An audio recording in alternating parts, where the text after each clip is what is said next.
ثم جعلناك على شريعة من الأمر فاتبعها ولا تتبع أهواء الذين لا يعلمون.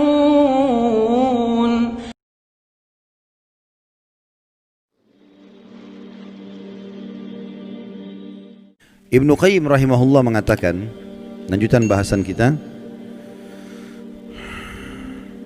banyak kalangan salaf yang berkata,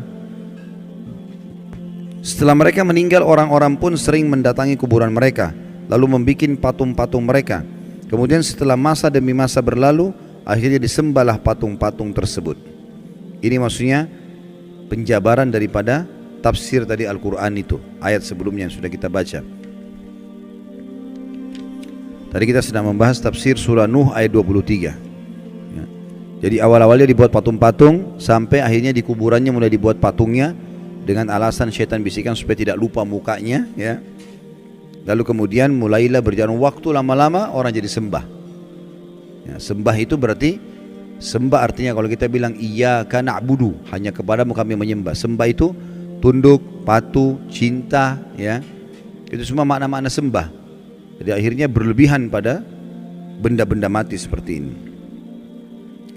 Diriwayatkan dari Umar radhiyallahu anhu bahwasanya Rasulullah sallallahu alaihi wasallam bersabda dalam hadis Bukhari Muslim, "La tatruni kama atratin nasara ibn Maryam, innama ana abdun faqulu abdullahi wa rasuluh."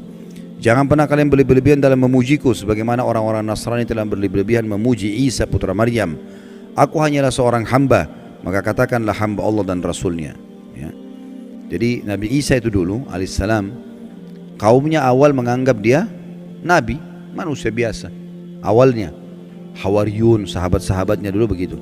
Berjalan waktu, mereka mulai menganggap Isa ini manusia suci dan lahir tanpa ayah, berarti dia anaknya Tuhan. Mulai pindah ke situ, namanya gulu, berlebihan. Akhirnya memposisikan Nabi Isa alaihissalam bukan lagi pada posisinya sebagai utusan Allah saja, tapi sudah luar biasa, sampai pada tingkat yang menganggap Isa dan ibunya Maryam alaihissalam adalah Tuhan. Awalnya tidak, tapi lama-lama ke situ. Awalnya cuma oh ini orang soleh, ini nabi. Oh, akhirnya mulailah diinterpretasikan, dijabar-jabarkan. Nah ini kayaknya dia lahir tanpa ayah, berarti anaknya Tuhan nih. Nah berarti ya, supaya kita tidak lupa buat patungnya. Sekarang orang Nasrani banyak tidak sadar, mereka bukan lagi sembah Allah, bukan juga bahkan sembah Nabi Isa, tapi sembah apa? Patung. Ditaruh patung di situ, mengatakan itu patung Nabi Isa, patung Maryam. Patung nggak ada hubungannya sebenarnya, tapi seperti itu. Dan apa bedanya dengan kaumnya Nabi Nuh yang tadinya buat patung, awal-awal diminta-minta, lama-lama akhirnya disembah gitu. Sementara Nabi Isa alaihissalam berlepas tangan dengan itu ya. Saya nggak tahu sudah pernah saya bacain belum dalam surah Al-Maidah ayatnya. Belum. Kita buka sekarang Al-Maidah. Kita lihat bagaimana Nabi Isa alaihissalam nanti pada hari kiamat itu kalau tidak salah di ayat 116 ya. Bagaimana Nabi Isa alaihissalam nanti dihakimi oleh Allah. Maksudnya Allah subhanahu wa ta'ala akan mengajak bicara Isa di depan makhluk semuanya, terutama pengikutnya yang menganggapnya sebagai Tuhan. Sudah buka 116? Baik. Saya bacakan, a'udzubillahi minasyaitonirrajim. Wa idz qala Allahu ya Isa ibn Maryam anta qulta lin-nasi ittakhiduni wa ummi ilahaini min dunillah qala subhanaka ma yakunu li an aqula ma laysa li bihaqq in kuntu qultuhu faqad alimta ta'lamu ma fi nafsi wa la a'lamu ma fi nafsik innaka anta 'allamul ghuyub. Dan ingatlah ketika Allah berfirman, hai Isa putra Maryam, maksudnya nanti hari kiamat nih, di depan orang-orang semua, apakah engkau mengatakan kepada manusia, jadikanlah aku dan ibuku dua Tuhan selain Allah?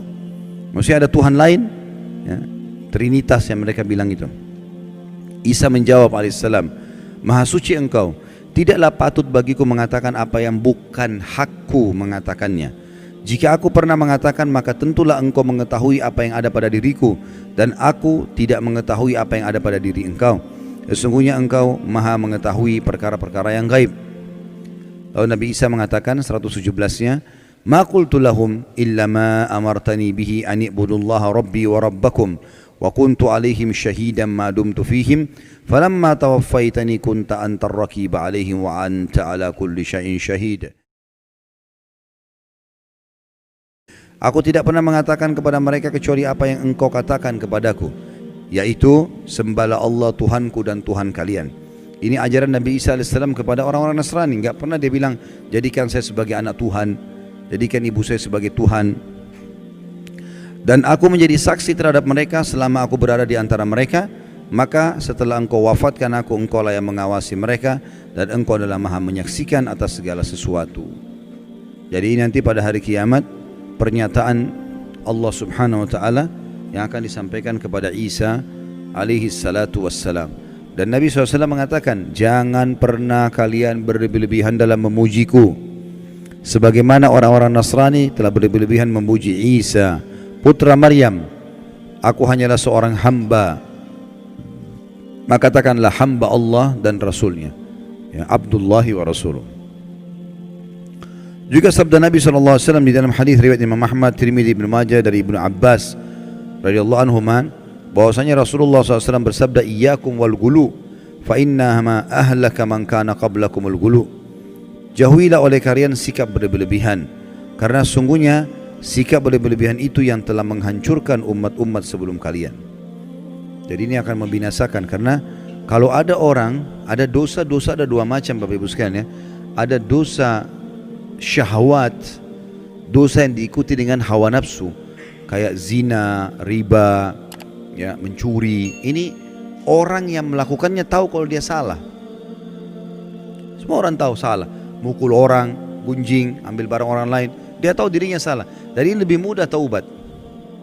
Tapi yang masalah dosa kedua, namanya dosa syubhat. Syubhat semua dalam hidupnya. Dia pikir dirinya ibadah padahal selagi salah. Ini bahaya sekali. Orang nggak tahu masuk dalam syirik, masuk dalam bid'ah. Dia pikir dirinya ibadah padahal sebenarnya salah.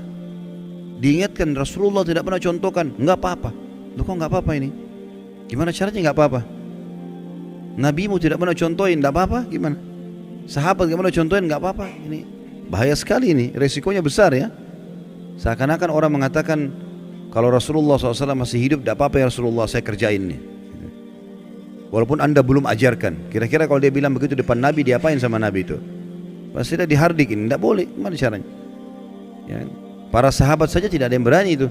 Ada yang pernah bilang, kan ada beberapa sahabat yang melakukan perbuatan Nabi nggak pernah contohkan. Jangan lupa loh, waktu itu wahyu masih turun. Dan ada dalam sunnah-sunnah Nabi ada namanya kauliyah, perkataan, ada fi'liyah, ada perbuatan, ada takririyah, persetujuan Nabi. Kalau sesuai dengan wahyu, Nabi enggak tegur, Nabi biarin aja. Kalau dilarang, Nabi larang. Karena wahyu lagi proses turun. Kalau sekarang Nabi SAW sudah meninggal, agama Islam sudah sempurna, gitu kan? Untuk apa kita mengatakan boleh kita tambah-tambah? Kan jadi masalah. Syubhat jadi dia. Dia pikir dirinya ibadah padahal lagi salah. Kan ini jadi masalah ini. Habis waktunya bertahun-tahun dalam hal-hal yang tidak ada gunanya, gitu kan? Orang jaga kuburan, di situ dipakai kesyirikan. Orang minta-minta pada jenazah, dianggap dirinya ibadah. Duit ambil dari situ, hidup dari situ, ini kan masalah ini. Jadi banyak orang subhanallah tidak sadar padahal dia masuk dalam dosa syubhat. Dan ini lebih bahaya karena orangnya susah taubat. Dianggap dirinya benar soalnya. Ini masalah ini, ya. Mudah-mudahan Allah selamatkan kita dari situ.